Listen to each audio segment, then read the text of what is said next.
Raconte que le prophète Mohammed, paix et salut sur lui, a dit que quand un membre de votre famille a raison, il faut être avec lui, mais quand un membre de votre famille a tort, il faut être avec lui.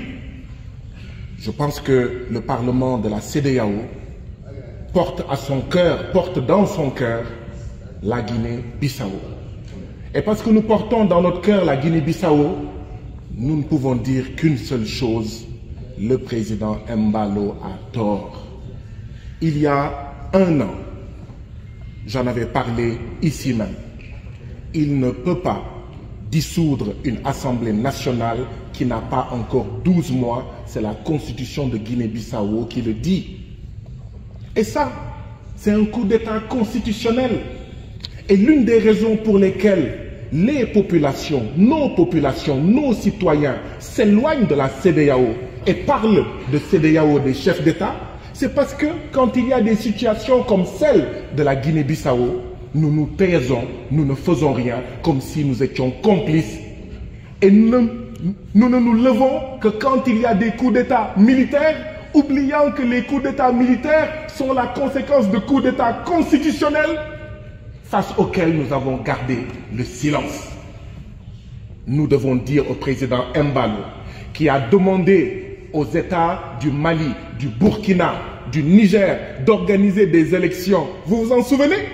Alors que ces États luttent contre le séparatisme, ces États luttent aussi contre le terrorisme.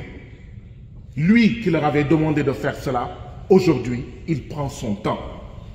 Nous portons dans notre cœur la Guinée-Bissau. Nous ne souhaitons pas que la Guinée-Bissau tombe dans le chaos.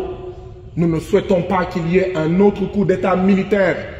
Parce que si on ne fait pas attention, c'est vers ça qu'on part. Oui, nous devons travailler à faire de la médiation, mais nous devons d'abord dire la vérité.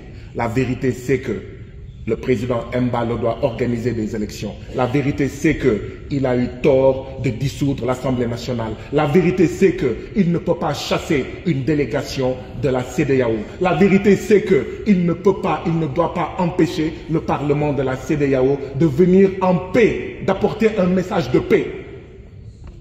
Nous devons condamner et nous devons l'inviter à revenir à de meilleurs sentiments, à respecter les droits du peuple bissau-guinéen et la constitution bissau-guinéenne. Monsieur le Président, un grand Africain, Cheikh Anta Diop, a dit « La sécurité précède le développement ». Je voudrais m'incliner pieusement devant les morts 54 agents des forces de défense et de sécurité assassinés par les terroristes au Bénin. La CEDEAO doit se mobiliser davantage. Si la CEDEAO ne peut pas aider le Nigeria, ne peut pas aider le Bénin, ne peut pas aider nos pays à faire face au terrorisme, ne peut pas nous aider à faire face aux aspirations de sécurité, mais les États vont se poser la question de savoir à quoi sert la CEDEAO finalement. Et donc, je pense, Monsieur le Président, que le Parlement de la CEDEAO doit contribuer énergiquement à aider nos États à lutter contre le terrorisme, à assurer la sécurité. Je vous remercie.